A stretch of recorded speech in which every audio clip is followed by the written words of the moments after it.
What's up, everybody? Thank you so much for listening to Your Ex-Drinking Buddy. My name is Brennan Tassif. I'll be your host. Subscribe, rate, and review wherever you get your podcast. Check out the merch store at brennantcomedy.com/merch-store. And make sure you subscribe on YouTube as well. We'll put the shorts up there, the full video, the whole thing. Thank you so much for listening. I love it. I hope you love it. Subscribe on Patreon, too. We do bonus episodes. I do Tales from the Restaurant, where I talk about celebrities I've waited on and whether they're assholes or not, which is super fun. Also, we do a pre-show banter for my other show, Cheers from the Press Box with Joe Dorville. A lot of behind-the-scenes stuff going on over there, too. Make sure you just subscribe everywhere, just all over the place. I greatly appreciate it. And if you're not leaving the mean comments, thank you for that. Maybe leave a couple nice ones. Grab me your beer and grab him a coke. We bout to sit for an hour, bullshit and tell jokes. And please don't mix it up, cause he done sobered up. Brennan T Comedy on your social media feeds. And Brennan Tassif is your ex-drinking buddy. Brennan Tassif is your ex-drinking buddy. Brennan Tassif is your ex-drinking buddy. Brennan Tassif is your ex-drinking buddy. What is up, everybody? Welcome into another edition of Brennan Tassif is your ex-drinking buddy. I'm your host, Brennan Tassif. If you're new to the program, quick rundown of the show. I used to be everyone's favorite drinking buddy. It was my favorite thing to do. Hang out with friends, get drunk, do drugs, get in all sorts of trouble, and then reminisce about those crazy stories. I am sober now, but it's still one of my favorite things to do, hang out with somebody and reminisce about the old days. Most weeks I'll be joined by guests. This week is no exception. All the way from New York City, Julio Diaz. What is up, man? I'm good, bro. That was a fucking great intro. Thank you. I appreciate it. I'm good, bro. Thank you for having me, bro. Of course. Before we get too far into anything, this will come out in 2 weeks. Plug everything up front. I know you're always doing shows. You got stuff out there, so let everyone know where they can find you. At Julio Diaz Comedy on every single thing, YouTube, even my website. I plug everything there just to make it easy. Julio Diaz Comedy. Boom. Beautiful. Thank you so much for coming on tonight, man. Hell yeah, bro. We've been circling each other for a while.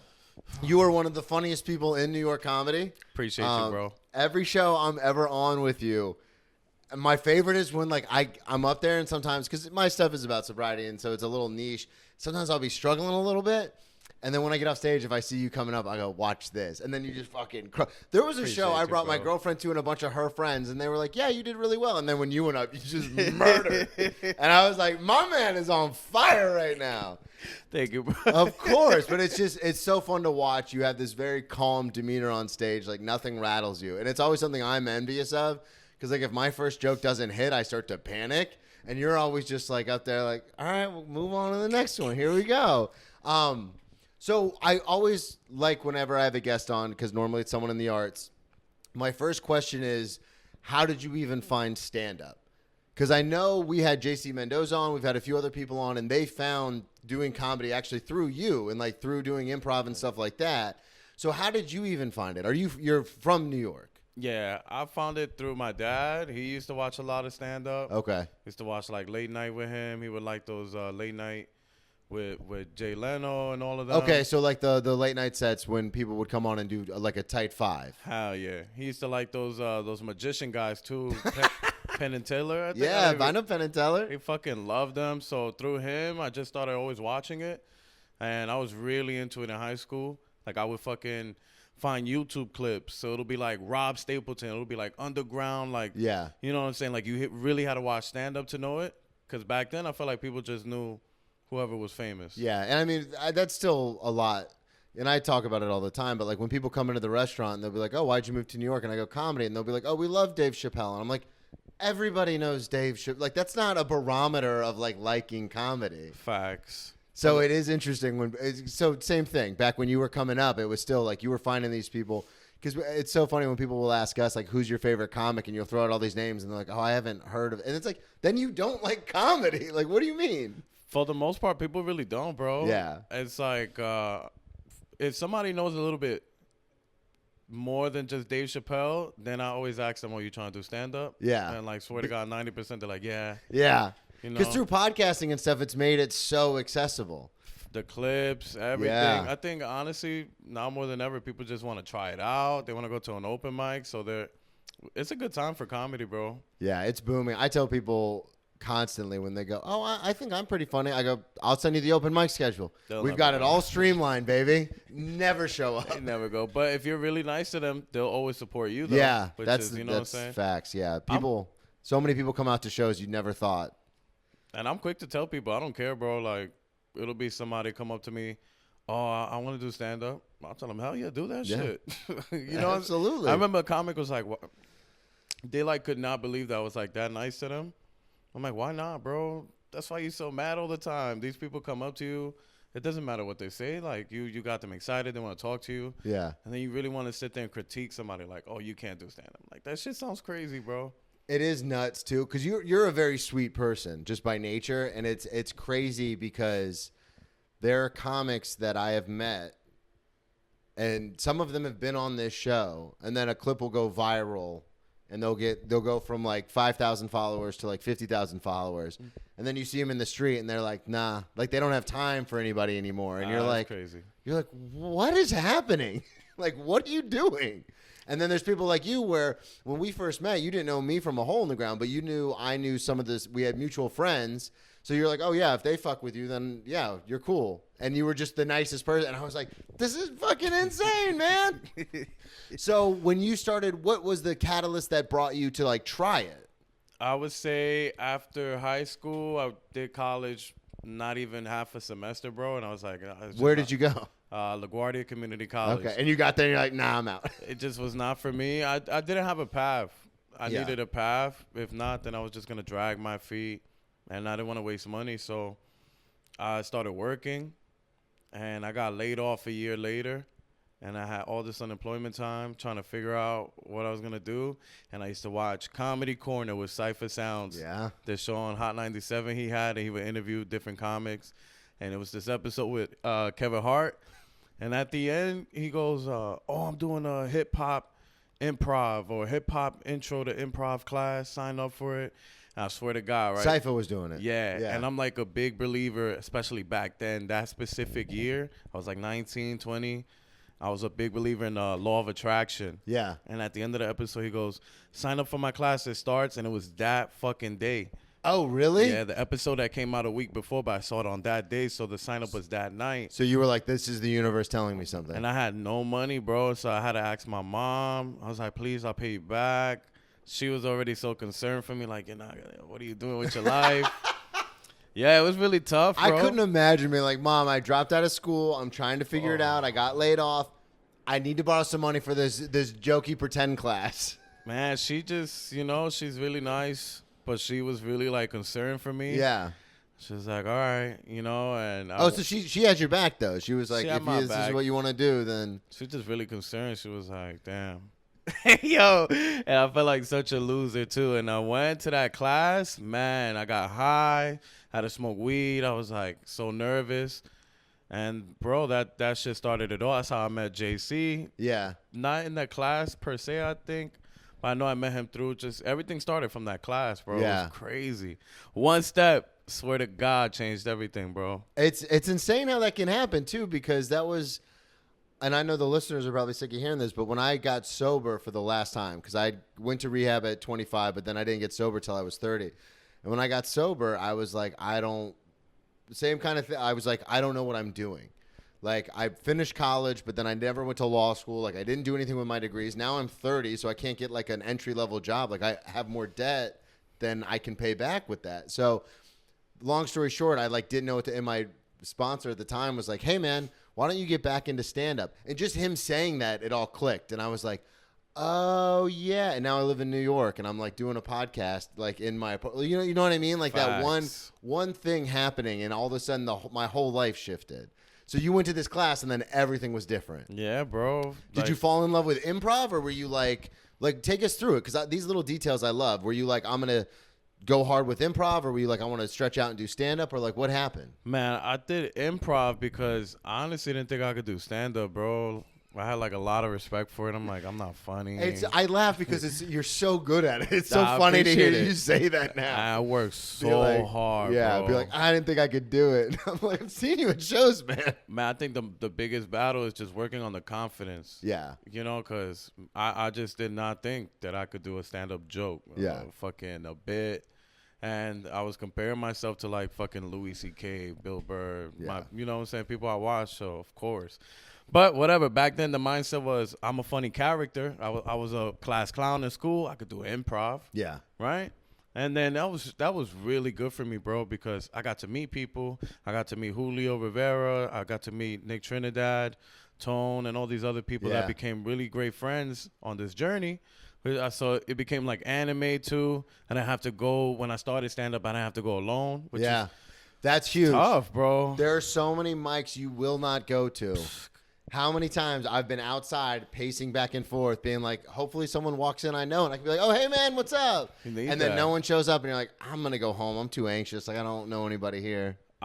You know why I think people take my kindness for like this sense of like that it's like, yo, this shit is so community based. Yeah. In the beginning and towards the end of your career, that it's so important to ingrain yourself in a community because, bro, it'll be a comic booking you before a club.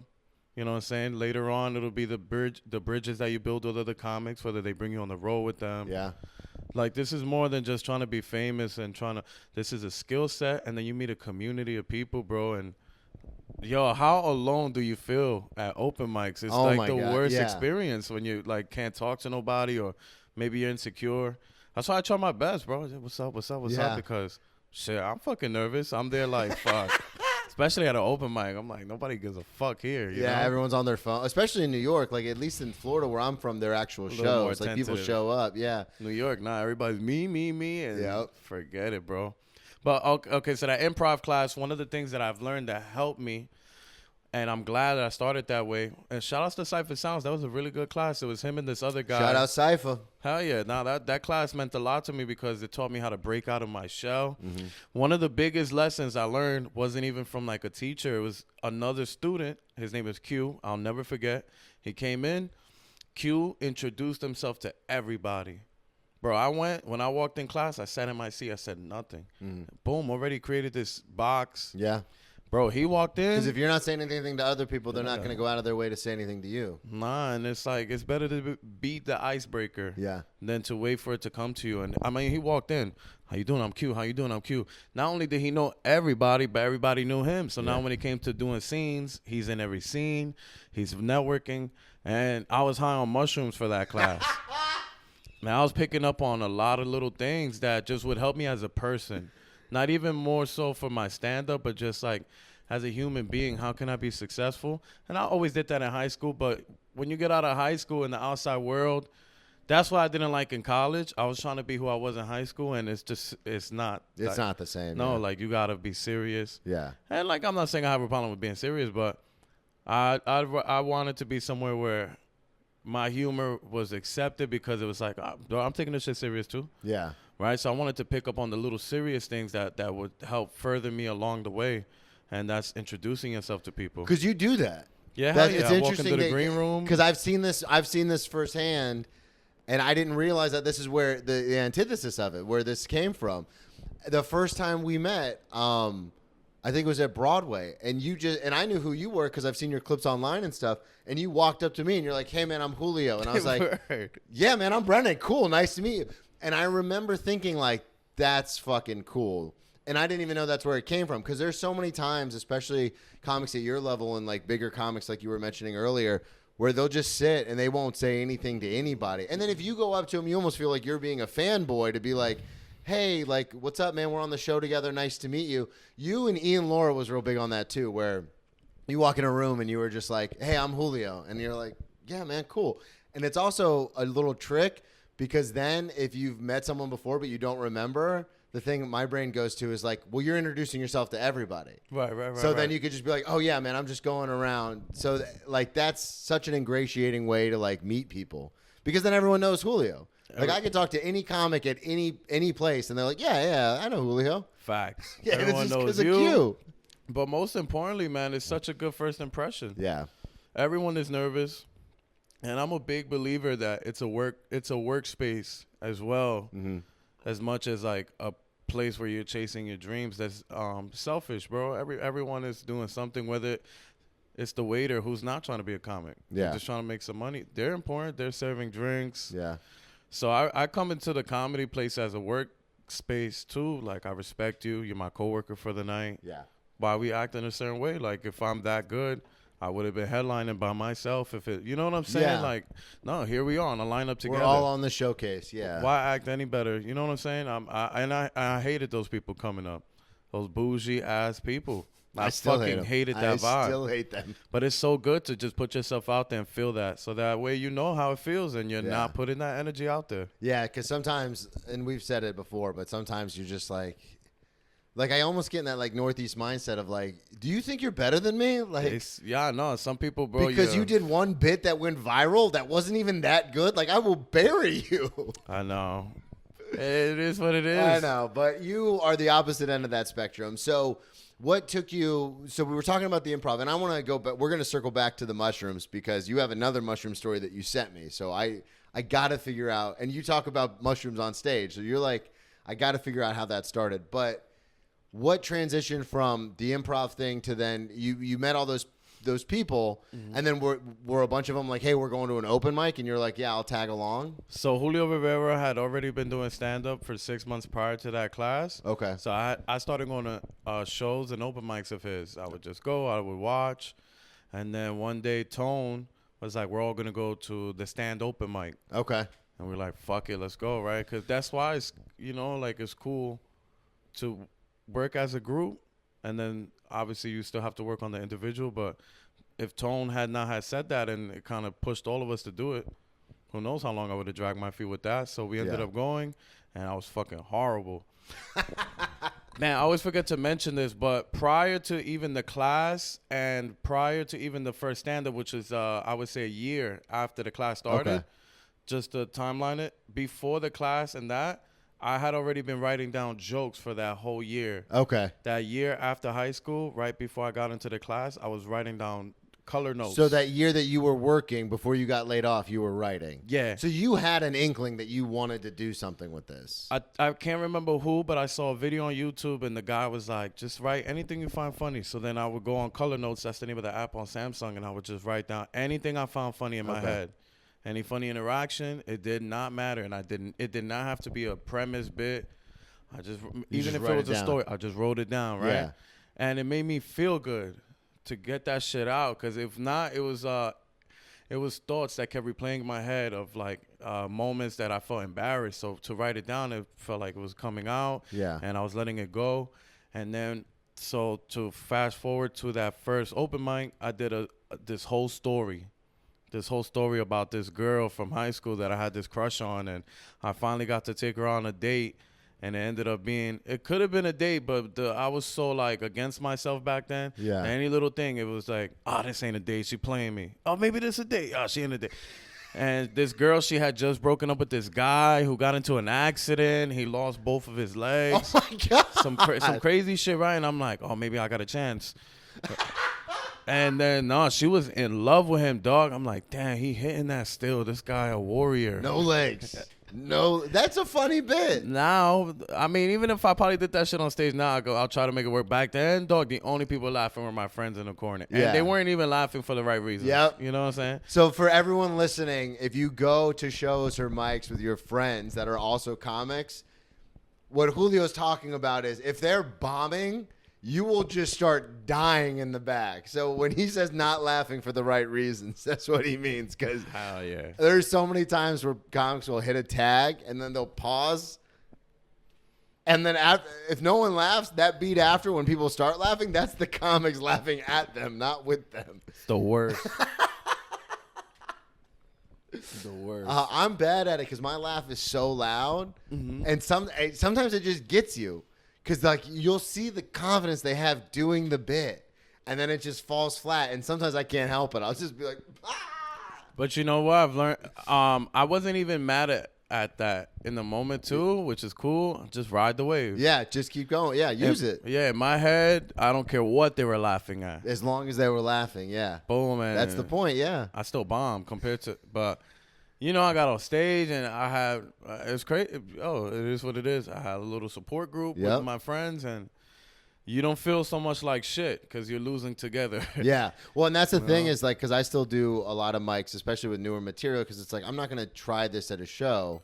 And then if it doesn't work, they're never gonna book me again. So a lot of times I'll go to mics to try out new stuff. Facts. And it's fun because there's a couple mics. Shout out to the Wednesday mic at Greenwich Village. There's the 1 o'clock. It's just a bunch of like comedy people. Like, you know what I mean? Like people who are like, this is what we do because they're going to a 1 o'clock mic on a Wednesday. So they're trying to listen to you. So it's so supportive. Yeah. Like everyone. And it's like a lot of people like I know, like people who've been on this podcast, like friends of mine. So like a lot of times you'll come off, and even if like a lot of people didn't laugh, it's very, like you're saying, it's very supportive. It's like, hey, that premise is good, but you definitely have to tweak the joke, or that's too long, or this is too short.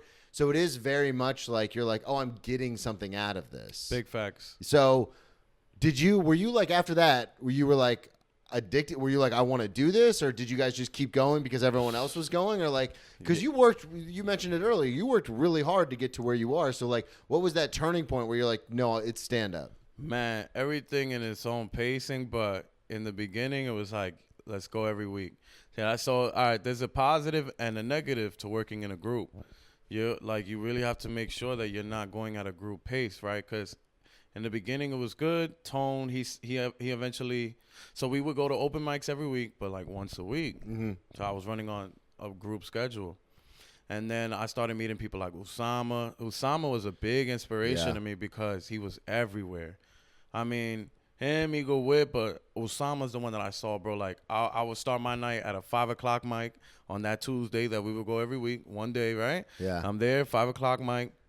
Then we would go to another one. There's Usama again. And then I know he had like 4 other shows. And I'm like, dog. And he's not from New York. That was the inspiration. I'm like, I'm from here, born and raised. And I'm not using my opportunities. This is crazy. I'm being fucking lazy. Meanwhile, some guy left everything in Texas, family, everything, comes over here. He's working so hard. Then I was listening to his set. I'm living on a couch. I'm living in my parents' apartment. Like, honestly, I felt stupid, ungrateful.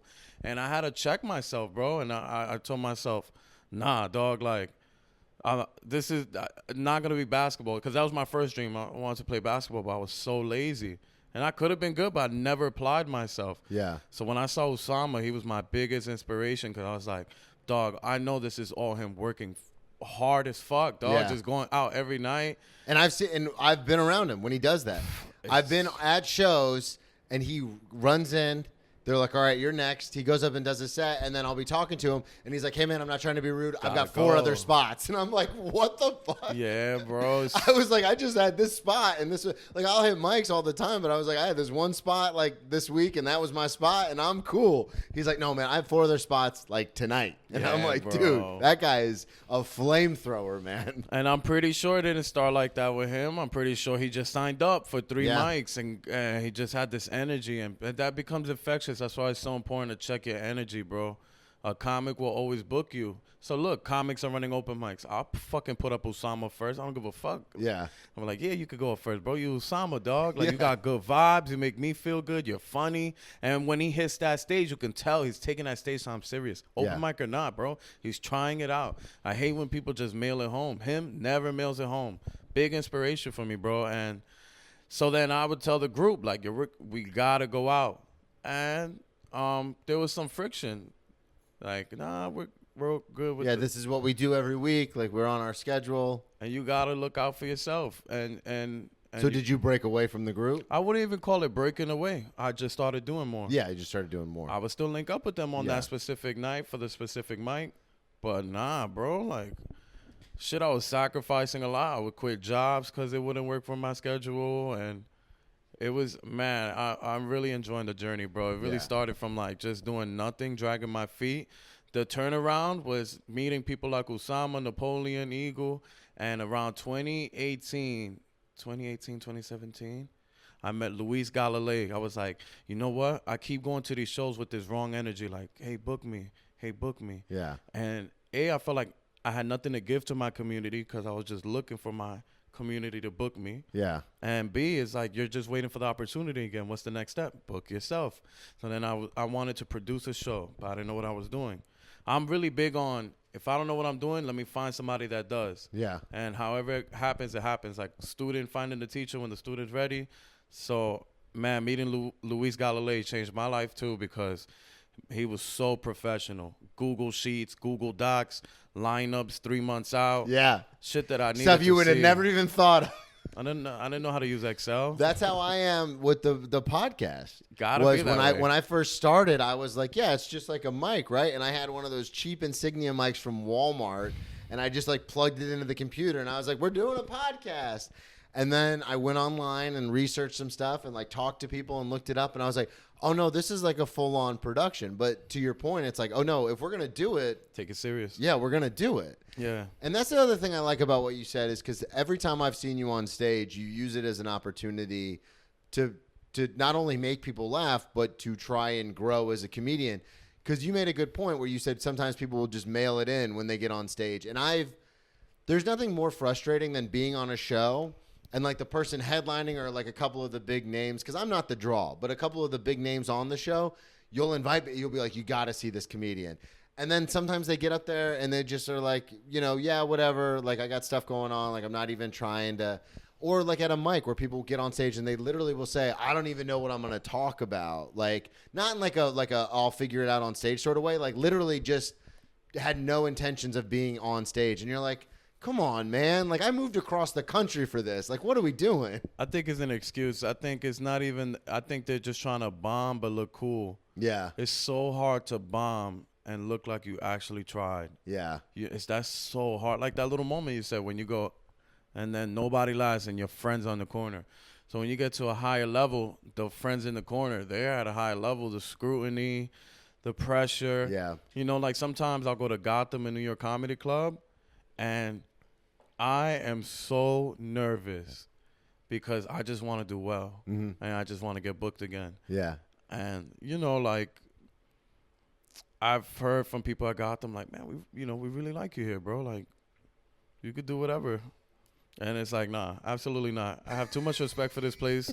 I will go to an open mic with that new shit. Come here, at least have some legs on it. I always get when people, even if it's like my friends who produce a show, they'll be like, I'll be like, yeah, like, like, you want me to like tight five? Like, what are we doing? Like, how long are we doing? They'll be like, have fun. And I'm like, okay, type 5 it is. Here we go. You know what like, I'm saying? I'm not fucking around with this. Nah, because it's like, it's so hard in this game, bro, man. Like, somebody in the crowd never seen you before, right? So if you bomb, like, that's their first impression, no matter what. Yep. Then you got people in the corner that you will never know, but they're rooting against you. So it's like, man, it's so that's why you see that a lot, especially at a higher level of comic, where they're picky and choosy about what's important to them, so they're not constantly getting crushed. Like you would hate to work on something and you're such and such, and you're on an independent show, but there's people there, and then you're trying to work on new shit because you about to hit the road and you bomb there, and it just. Well, and there is this fun thing that a lot of them will do, especially at like the like Sam Morril, Mark Norman, like those kind of guys, because I've seen them a lot. And what they do is and we know this technique, and it's they'll sandwich it. So it'll be solid joke they know works, new joke, solid joke they know works. So then that way, if it doesn't work out, they're all right.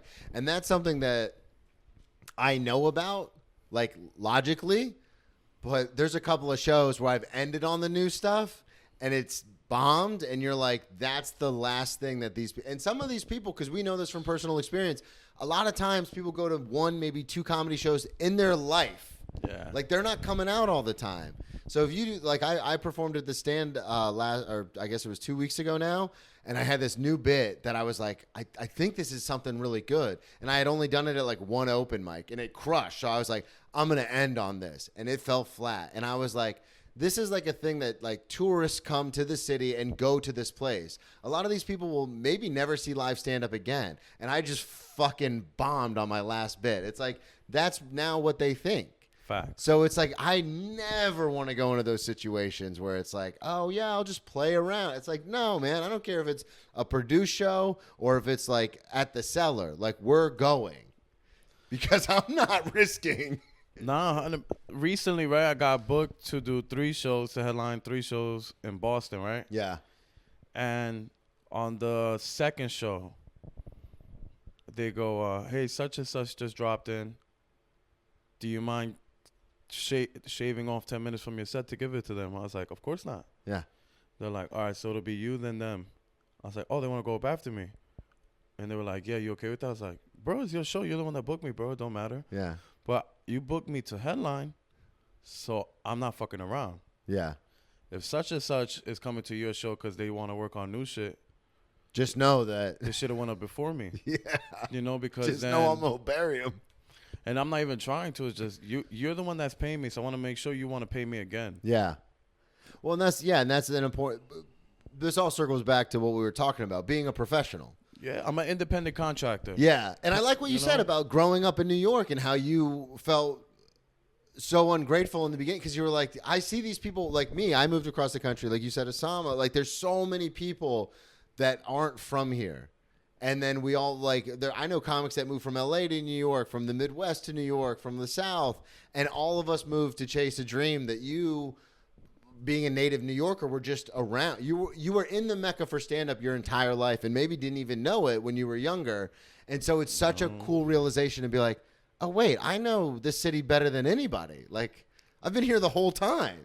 And then for it to click in your head and be like, oh, no, we're going. Let's do it. That's why, mushrooms used to be really big on that in the beginning because I needed those little moments of like self-reflection. Yeah. Man, my dad was a taxi driver and I used to go with him and I would sit in the front seat. And this was like the early 2000s. I didn't know, you feel me? Like the Chappelle show was right there on Times Square. Right there. God. And we used to drive by there every night because he would try to pick up customers from the Port Authority right there. Yeah. And I've always been around it. I've always been around that late night. Yeah, you never know. All the late night saying? shows, the Stand, the Cellar, the Cellar's been there forever. And just to see like late night Manhattan, that my father could say whatever because it's working out, but this, what I'm saying. But what I'm trying to say is like, he can't say shit, bro. You like I got to see it through you. You're the one that brought me out late night, got the vibe, like So Osama meant a lot to me because I was like, man, bro, I'm not gonna give up this opportunity and then look back and think that I was left out type shit. Because people always want to play a victim. I saw somebody like him and I was like, man, I'd rather go out in a blaze of glory. Yeah, if I'm gonna go out, I'm gonna go out swinging. Yeah, bro. 100%. If you're gonna bomb, fucking bomb, bro. Yeah, let's go. I seen Osama work on new shit at Greenwich, and did not feel like new shit. Yeah, but I could tell by watching him that it was new because it wasn't the same comfortability that he has. But nah, it's never that, dog. He's gonna deliver that shit like it's gonna work. He has a lot of confidence, even sometimes, because this is a thing that as comics we can do, which is where you say, like in your head, you're like, I don't know if this is gonna work, but you deliver it with the same confidence you deliver all your jokes. So a lot of times that will carry it because everyone in the audience will be like, I think we're supposed to this is funny, like let's laugh. But in my head, I'm like a duck on the pond. Like on the surface, it looks fine, but underneath, I'm like, I don't know if this is gonna work. Yeah, bro. But it's better to be like that, man. Yeah, it's good to feel something. Yeah, bro, it's good. I couldn't imagine getting on stage and just not giving a shit. And that's the problem, bro. That's the that's why I try to say like it's a independent contractor because you'll take it more serious. If you're just constantly thinking about this is my dream. You put too much pressure, not only on yourself, but on the audience. And what you should be looking at is like, I got paid. Yeah. Like I look at how much I get paid for spots and I equate that to the hours of work for other jobs. I'm like, it's crazy. I got paid 2 weeks in a 20-minute set. Yeah. You know what I'm saying? Yeah. Like just shit where I'm like, I'm super grateful. It is walking crazy. Into every room like, hello, hello, hey, hello. I'm Julio. What's up? I want to talk about it because you had mentioned the mushroom thing. And I find this fascinating because I didn't know, because in the South, it's a lot of drinking. Like, that's the main thing we do is drinking. And then a lot of weed. And then, obviously, there's, like, meth and crack and all the, like, jokey stuff people talk about. But as far as the mainstream stuff, and then I moved to New York, and, like, everyone I meet does mushrooms or has done mushrooms, which I had never done because I'm an anxious person. And they're like, oh, if you're anxious, psychedelics might not be for you. But you had mentioned that you did mushrooms for that improv class, but you had also sent me a story about Glen Falls. So how did you... Oh, during the pandemic. Yeah. So how did you even find... Like, how did you even get into mushrooms? Like, how old were you when that happened? I dated this free spirit girl. Yeah! So it's... Yeah, bro. Was You this in already high know. school? Nah, it was during that first year I started comedy, 2015. Everything happened in that first year. I dated this girl, and that was such a good experience because it broke me out of my shell, bro. Yeah. Like, everything that I feared in a relationship happened. She was a free spirit. You know what Free I'm saying? spirit. You know what that means? And just like, I got to really just witness myself, you know? Free spirit. She was a free God, spirit. That's like the best way to describe it because she never lied to me, dog. She Yeah. told me who she was. You could play the victim if you want to, but bro, she never hid nothing from me. You know what I'm saying? Like, she was very upfront. And whatever bubble I was living in got popped, dog. And I love that. I love when people are exactly who you think they are. Like when they tell you up front, like, this is who I am. with no remorse. Yeah, because then who are you going to get mad at? Patrice O'Neal always said this back way before they were even canceling people. He would always say, people can't get mad at me because they know exactly who I am. Mm-hmm. And that was the truth. And like people even now, like I'm not the biggest Rogan fan, but people are like, how come you can't cancel Rogan? And it's like, because he's very upfront with who he is. Big facts. Like, and the Patrice thing always stuck with me because like you, I used to watch comedy when I was a kid. Like when I was like 12, 13, 14, I'd be watching Comedy Central and stuff. And I remember hearing, obviously this was after Patrice, I think this was on Patrice's last interview. He did Jay Moore's podcast back in like 2013 or 14. And it was his last public interview. And Jay asked him, he's like, how do you get away with being you, basically? And he goes, because I'm always upfront with who I am. And that's why no one can ever stop me. And so when you said free spirit, but you can't play the victim, that really hit home for me because that's something I think about all the time. It's like, yeah, you knew who they were. 100%. And you're just constantly going to play victim until you realize, dog, you're the only one to blame. If you don't like it, you don't like it. Yeah. You didn't have to sign up. Right. And I enjoyed that experience. That's why I didn't break away, man. We were doing mushrooms and acid, and it was fucking, you know, and I really felt like I got to know myself. So if someone showed me a picture and was like, this is Julio Diaz from New York, mushrooms and acid would be like last on the list. And that's what I like too, bro. I like, I come from blue collar parents that have never even smoked weed, dog. And I like that when you look at me, you see them, and then you get to meet me, and you're like, oh, shit. It's better that way. Yeah. You know, I don't feel like I need to wear it on my sleeves. Yeah. I did it for me more than to show anyways. So when you first did it, were you nervous? Were you scared? Were you like, fuck it, let's just try it? Like, because I've never done it, like I said, and I know everyone always has a different experience. What was your first experience doing mushrooms? Oh, I did it by myself. I didn't even do it with her. I remember through her, I was like, you know what? Let me get to meet myself. Yeah. And then I was working overnight at the YMCA as a porter, and I just came off a shift, and I was like, fuck it. Man, I sat in a park, and I think I cried for like 4 hours, bro. Damn. Just like quietly, though. Not even Yeah. on some like attention seeking. Just really letting shit out, bro, and just like being okay with it. Like, Wow, you really did. You got to meet yourself. Just Yeah, exactly bro. what you wanted to do. and it was great, bro. It was really like, I'm not even trying to sound corny, cathartic. It was really good. I was going to say, that sounds therapeutic. It was nice. I got to let shit out. Also sounds really gay. Yeah, bros. You know, if my friends were walking by, they definitely would be like, "Hey, yo, yo." Nah, but it felt good, bro. Like I just let shit out. Like I said, it wasn't like crying on some. It was more so just like damn. And was that something after you tried it, like stand up? Was it something where you're like, oh, I enjoy this, like I like doing this? I enjoy feeling like I'm not trying to. Like, I'm just being myself, and that's why I like stand up. Oh My shit. bad. You good? So I like stand up, bro, and so I enjoy the mushroom experience because it just makes me feel so like alone, but not in a bad way. Connected. Yeah, exactly, bro. And Damn, so I'm man. always good with other people. I'm always gonna be good with that, bro. Yeah. Like my father, taxi driver, and my mother's super nice. So I came from people. If that makes sense. Oh, 100%. You know what My I'm dad saying? was in I'm a sales, so was people my person. mom. I'm very much like, I'll go to the stands or the cellar sometimes with like younger comics, and I'll do They that. don't know how to talk. I didn't either. To this day, sometimes I struggle with that. But it's interesting the phone dynamic now. Like if I go with like a 22-year-old, 23-year-old to the stand, and they're like, "How do how'd you get this person on your podcast? How do you know all these people?" I'm like, I don't know. I just talk to them. I'm like, we're all doing the same thing. So I don't care if you're doing an arena or if you're doing an open mic. We're all getting on stage, saying things into a microphone we think are funny. Right. So at the end of the day, when you boil it down, it's all the same. But I'll bring them, Julio. No lie, they're like this the whole time. Because they're nervous, bro. And they're scared. And I understand it, but it's like, that's not, because my dad was always like, I don't care how scared you are. If you're in the room, be in the room. Yeah, no, be present. And so, like, yeah, that's how I've met so many people that way. You know, to bring it back to something you said earlier about the 50,000 followers, the this, to that, right? So something that started happening when things, and I'll bring it back, but something that started happening when things started buzzing was more people want to speak to you. Yeah. That shit makes me nervous. Like, after a great set, I'll fucking dip, bro. Like, I don't know why. You know, like, I feel like it's too much energy. I'll learn how to handle it, but, like, sometimes, bro, like, it's just too much. Yeah. And it's very draining for me because I'm going to try to be nice to all of them. Thank you. Because you are nice to all of them. You know what I'm saying? And that takes a toll.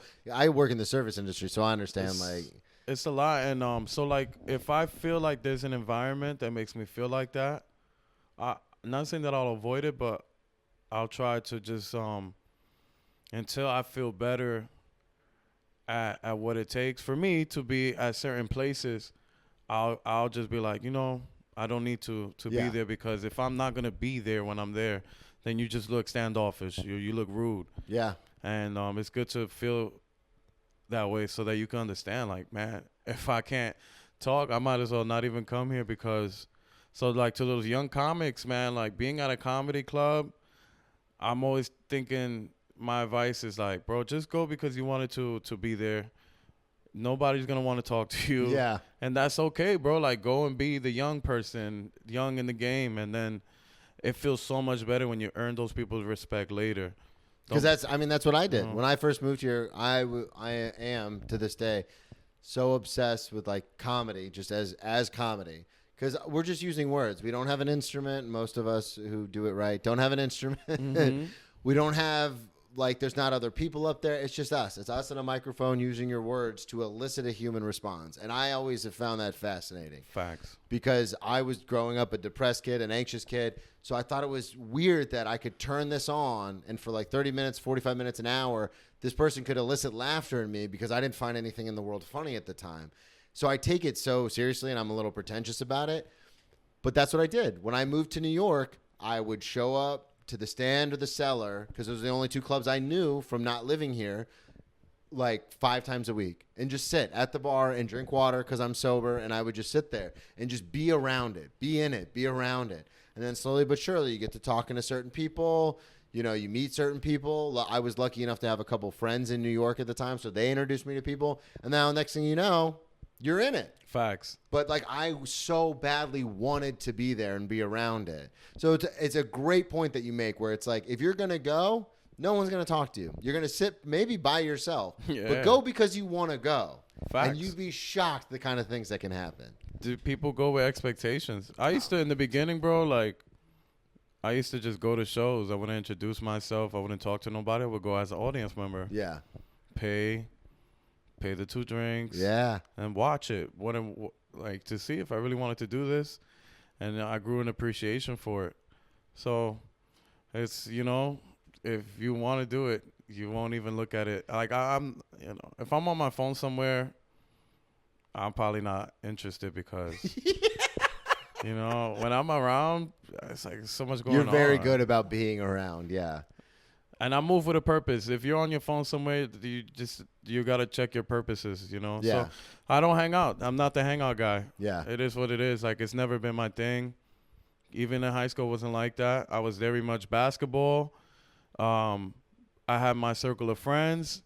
I was really cool with everybody in high school, but I was a goofball. So, like, it was basketball at home. Yeah. Well, it didn't change up. Not because stand-up, man, you could really lose yourself. It's fun. Yeah. Every night you can drink if you wanted to. Hang out as late as you want.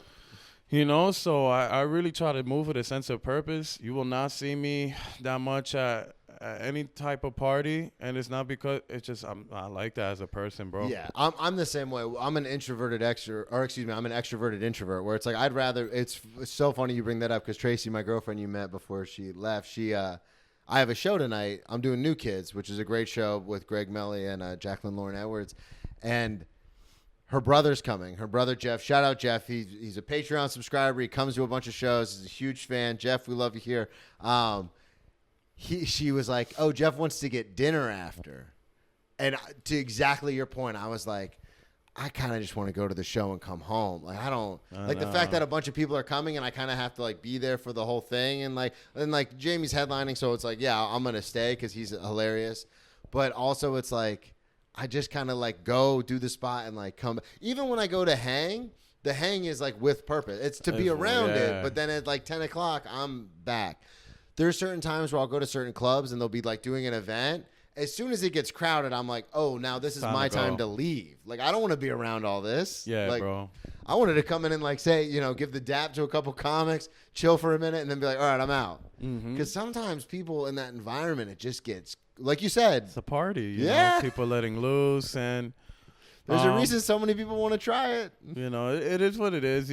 I could see why you got to, it's nice, but it's just never been my thing, bro. Yeah. I get lost in those situations. I'm not a drinker. I've never been a drinker. So smoking weed in those I'm outside and I'm conversating. I wasn't even at the party. Yeah. I've been to a lot you were outside the whole time. The whole time. Yo, I've been to like, I think 7 holiday parties and I was inside.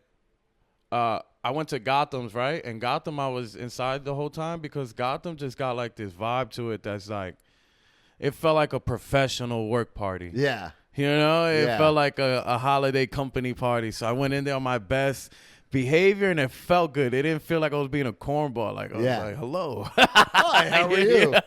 That shit felt nice, dog. You know, little samples of shit, little burgers. I'm with my managers. I'm like, things are piecing together step by step. Yeah, we'll circle back and we'll, per my last email. That one, shit. yeah, I like that one. That one, I didn't smoke weed. I didn't smell like weed. I was on my best behavior for that one. And then the other ones, I was outside. Yeah, just the whole time. Smoking weed. I was talking to the bouncers. I'm like, yo, little by little, they're giving me more spots. Yo, you always been a good kid. Thank you. Thank you so much. Yeah, hell yeah. So I would go, but you just did not see me. That's crazy. What happened in Glen Falls? So Glen Falls, this was during the pandemic, and everything came to just a screeching halt. And I had just dedicated the last 5-6 years of my life to this. Look at my parents in the face like, this shit's going to work out. I got it. Oh Don't worry. my God, dog. Right. Those first 4 months were brutal. It just everything shut down. Bro, my parents' crib looking like a bum. They're going to work. I just felt like such a fucking loser, bro. Yeah. And, because you had dedicated. My bad, bro. No, you're good, man. It was interesting because you had dedicated all that. Because like you said, you left college, you started doing the improv class, and then once you got into stand-up, you had dedicated all that time to it. Mm-hmm. So now you're in it, and then just like that, it's off. It just turned off, and I remember fucking just like being depressed. Yeah. And then my friend, one of my childhood best friends, he's like, hey, I'm going to stay with my mom. I'm like really cool with him and his mom. Like they just became like a second family. And they're like, come with us to Glen Falls for a week. And I went with them. No problem. Hell yeah. I went with them. It felt so good. And my friend had got me mushrooms. And I remember. This wasn't Free Spirit, obviously. She was years ago. So this no, is it was just years ago. This is like 2019. Okay. Yeah. So this is a new friend. Yeah, no, this is a childhood friend. Oh, that has a connect for, because the reason why I bring it up is because mushrooms, again, like we were talking about earlier, is such an interesting drug you don't find in a lot of places, like unless you find those kind of people.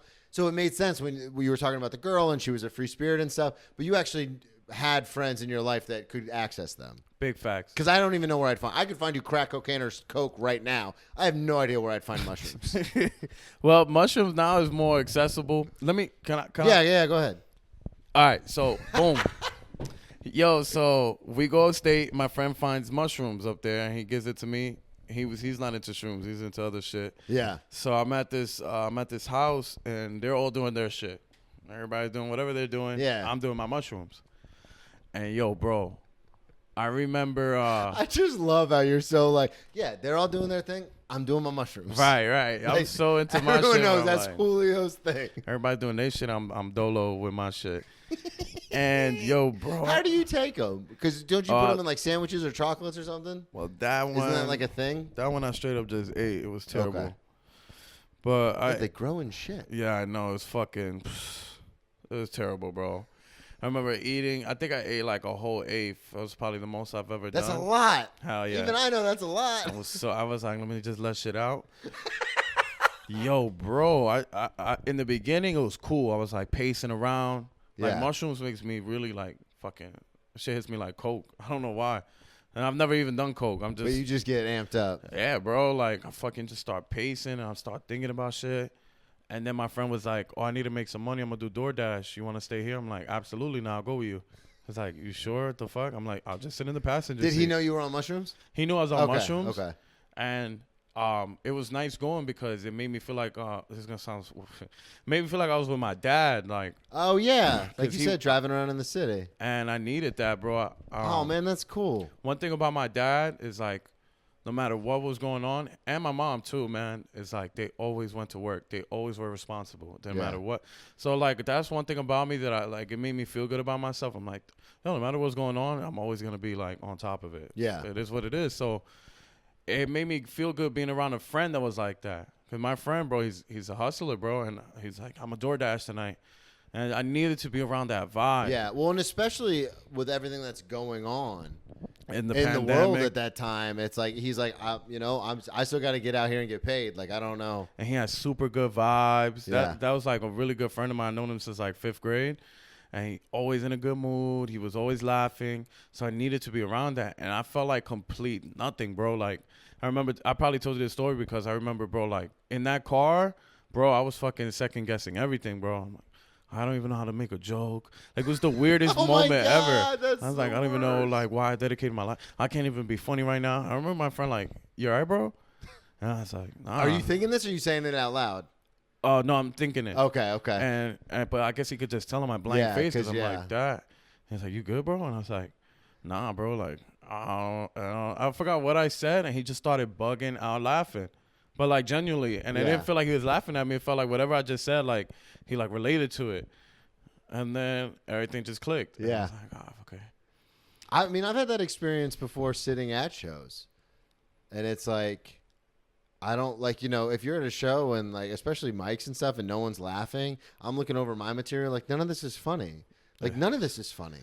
Like what am I doing? And I've never even done mushrooms, but like and I mean to take a psychedelic and then have that thought of like I don't even know how to do this. That's got to be heavy, man. So to bring it back to what you said earlier about going on friends' shows and they're like, oh, just have fun. Yeah. That is the balance. Like, that's what made me feel good in that car. It is fun. Yeah, that's true. At the end of the day, it's fun. And that's when people like you the most. When you're having fun, when you feel like you're looking like you're having fun. But you taking yourself serious. Yeah. I take myself serious. Everything I write down is serious business in a sense, and it's like it's also fun. But that is an interesting balance because I'm incredibly pretentious when it comes to comedy, and I get really mad. Like if people get on stage and they're like really fucked up, like drunk or something, I'm like, just get off. Like don't even waste the time. Man, I learned to appreciate everything, right? Yeah. So like, bro, right? I'm for the most part, my set is clean. I'm like that as a person. Yeah. But I really enjoy everything. I really enjoy a comic that's not politically correct. Yeah. I really enjoy somebody that's fucked up and they're just acting crazy. Why? Because I would never do that. That's true. I never thought of it that way, actually. So it makes me Maybe feel I'm like, gonna have a newfound like gratitude towards it because I'm always just like, dude, But sometimes those sets are hilarious. I've had people on here funny. talk about being drunk on stage and crushing. Because there's no filter, there's Yeah. no care, and there's no trying to act cool. And for the most part, for me, it's like, oh, I got to see a show. You got to see a show for sure. I'll be at Greenwich sometimes, bro, and man, I'll be the only one laughing. And I'm not even laughing at the comic or like laughing at them bombing. I'm fucking just laughing. I'm like enjoying myself. I'm like, this is fucking great. Having a good time, man. Me and Talent, shout out to Talent Harris. After the pandemic had ended, we would do mushrooms together and go to open mics and shows. Damn. And we went to this one open mic together. This is when things started coming back together. So, bro, everything was lit. Yeah. Like, everything. It was, like, one of the best times in stand-up, bro. Sometimes I'm like, oh, man, I wish I could relive that shit, bro. We were doing shows in the park. Yeah. It felt like real Renaissance shit, bro. It was, like, really cool. And you had people like big, like Louis C.K. is at the same show you're at because that's the only show going on is in the park. I think Dean David was at a park show and Louis was walking by. Yeah, I heard about the story. That's why yeah. So it was like a fucking lit ass time for stand up. And I remember me and Talon, we got really high on shrooms and we were fucking just dying laughing the whole open mic. And every comic fucking loved us. Yeah. Because we're just, but it wasn't even like fake laugh. Like, I don't know how to explain it. I did not give a fuck. Whatever you was trying to say was funny. Like, yeah, you related to everybody in that moment. They were like, you like that? I'm like, yo, that premise solid. Fucking fire. We like that shit. And I remember both of us went up. He went up first. I think I went up. And we fucking bodied that shit. Yeah. Like, forget it. Like, we laughed at everything. So they all immediately want to love us. Yeah. And on top of that, like, we're fucking boom, boom, boom. And yo, if you were here during the pandemic and you were getting busy, your trajectory level really went up. Yeah. And it didn't just have to be New York, anywhere. But, like, it just, man, like, this momentum was insane, bro. It just was I did insane. a show in December of 21 because I was in Florida. The pandemic, we only had it for like 3 months, 4 months. I went back to work in July. So March, April, May, June. By July, I was back at the restaurant working. And I remember I did a show in December. And people were so excited just to be out and watching stand-up again. Hell yeah. And it was 250 people. And it was one of the biggest, like, I mean, I've done festivals and stuff before, but this was like the biggest show I'd ever done. And just boom, boom, boom. It was so, dude, it was crazy. A lot of people were like, almost forgot how to be while they were out. They were all like talking to each other and stuff, but still, it was an intense time. You want to hear a good story? Yeah, of course. Yo, so it was like a crossroad moment. This was July 2020 when the pandemic here in New York, you could do outside things. Okay. Shout outs to Ray DeJean and Laughaholics. They started doing shows in the car. People would sit in their car in the parking lot of a diner, and people would honk if they found it funny. Yeah. That was like a laughter. And, man, he was so good. In the beginning, it was like, roll your windows down. We had these loud speakers everywhere. Then after a while, he would get it to where it would connect to a certain radio station in the car. So, oh, that's sick. and bro, like, so the first show that I went to after the pandemic was that one because Talon's dad, Talon Senior, comedy for 30 plus years. He's an OG. He was having a show. Talon had just introduced me to his father before the pandemic, and I was starting to work with them a lot. So it made sense for me. I'm like, oh, I gotta go. Talon Senior headlining. I hit up Talon. I think Talon was doing something that day. And I went with another friend. Eva Evans was on that show. Shout outs to Eva Evans. Because she was really nice to me. Yeah. Her and Talon, like, we get there. My energy is just, I want to watch the show. Because I haven't done it in a while. I'm nervous. Antsy. Yeah, like. It's New York. And it's not just a fucking, like, nah, we in the trenches, we in the hood. You gotta bring that. Yeah. I don't care, dog. Like, you gotta be funny. So I'm stupid nervous, right? Yo, so Talon Senior comes over. He goes, I need a killer. I need killers on the show. It was me and my friend. He was like, y'all want to go up? And we both said, nah. We were scared. Nah.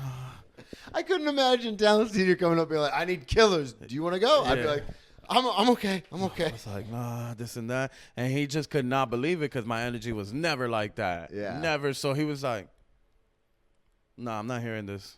Like, swear to God, he said, I'm not hearing this. This is not happening. And then he walked away. Swear to God, right? So then Eva comes over. She goes, Julio, you're not going to go up? I was like, nah, I'm nervous. This and that. She's like, and what happened to all these jokes that you had? So you're not going to go up. Come on. I know you're going to go up. And then Talon comes back. He's like, what's up? You going to go up? And I looked at both of them and I was like, all right, I'll go up. And then he was like, that's what the fuck I'm talking about. Talon was like, yeah, right? My friend never went up. They decided not to go up. And I went up, right? And I fucking did my thing. Yeah. I fucking did my thing, right? Did jokes from before the pandemic that obviously, bro, it's only been 4 months. And then I did I know what I'm doing up here, yeah. And I remember Talon Sr. was hosting. Was he hosting? No, he was headlining. So the host comes up, I get off. Eva, Talon go like, you didn't want to go up. What You the didn't even fuck? want to go up. Talon Senior's like, being a little bitch for nothing. Yeah, bad emotional Spanish people, dramatic, and all this other shit. Muy dramatico. This one want to be on the novela, like, no quiero, no quiero. And I'm like, yo, and my friend never, they didn't want to go up. Bro, they don't do stand-up no more. What? Nah, bro. It is interesting because that's where you really separate. Because I played sports my whole life, and you did too. It's like one of those weird things where it's like in that moment, it's like who's gonna go and who's not. And even though you had to be coaxed a little bit, you're still like, oh, yeah, this is what I'm gonna go do it. God, I can't believe it. And then that other person just is out. Yeah, bro. Damn. Yeah, bro. That's a crazy story, but we gotta leave it there, man. We're Yeah, out of bro. time. Fuck. So many questions. Plug everything one more time. Let everyone know where they can find you. Just to make it easy, at Julio Diaz on every single social media, and my website, juliodiazcomedy.com. TJ Square Podcast. I plug everything there. And, man, thank you guys. Keep supporting this amazing podcast. Dude, thank you for coming on, bro. I appreciate you, man. Thank you, brother. Thank you, everybody, so much for listening at Brennan T Comedy on all social media, BrennanTComedy.com. See, we did the same thing there. Hell And, yeah, get your merch. Check out the one-man show. We'll talk to y'all next week. Boom. Dude, that was so much fun.